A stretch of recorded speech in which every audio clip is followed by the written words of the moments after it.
Merci pour tout ce que vous avez fait. Merci.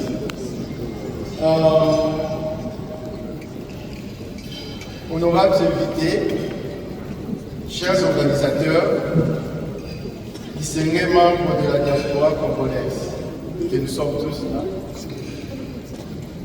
c'est avec humilité et admiration que je prends la parole de tout cœur pour saluer dans la culture de ce forum Congo-Canada.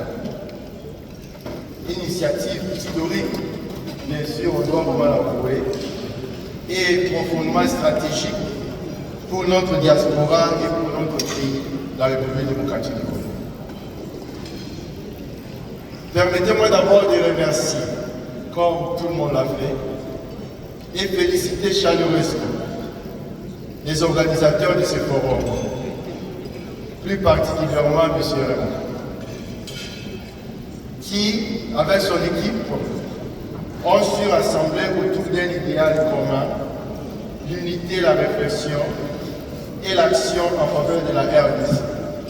En tant que président d'une communauté de 3 États aux États-Unis, Virginie, Maryland et Washington DC, je sais et je comprends comment il est difficile de réaliser ce qu'il vient de faire.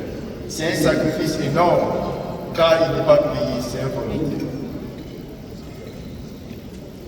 Depuis Washington, nous suivons vos efforts, M. Raymond, avec beaucoup d'espoir. C'est pourquoi je suis là. Je vous rappelle qu'on avait une grande manifestation le samedi et je suis allé au lit le dimanche à 3 h du matin pour me réveiller à 7 h et prendre mon vol venir ici. C'est pour saluer les efforts que vous êtes en train de faire. Ce forum incarne bien sûr la vision d'une diaspora consciente de sa responsabilité, déterminée à jouer un rôle structurant dans le développement national de la RDC.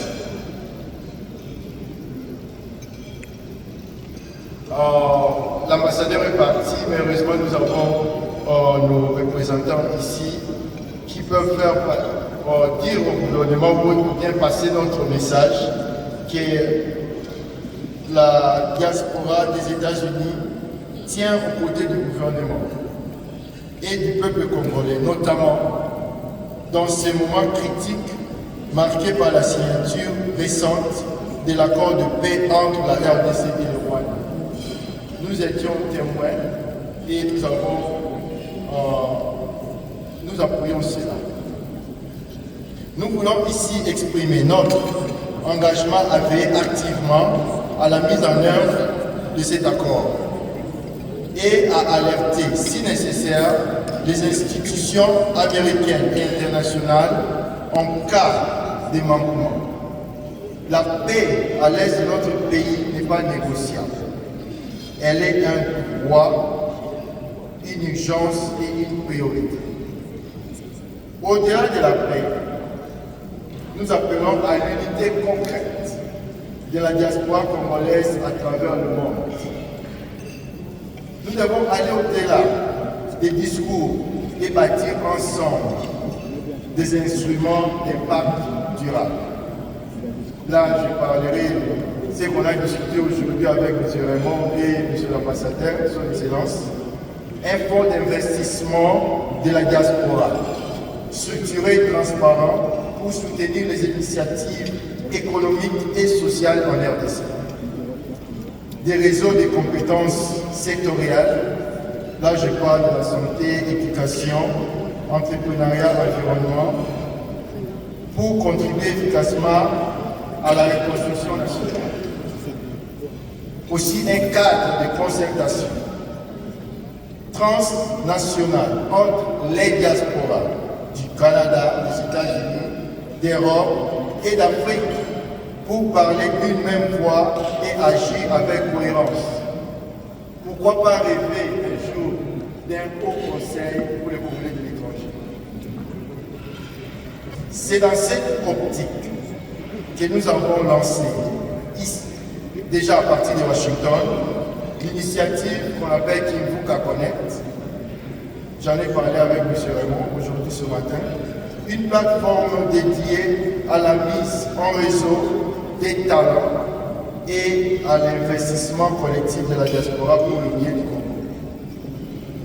En clôturant ce forum, vous ne tournez pas une page, M. Raymond, avec votre équipe, mais vous ouvrez une nouvelle ère. C'est celle d'une diaspora organisée, influente et actrice du changement. Et croyez-moi, nous serons toujours là. Vive le Forum Congo-Canada, vive la diaspora congolaise unie de partout, et que vive la République démocratique du Congo, notre pays que nous aimons, dans la paix, la dignité et la prospérité. Je vous remercie.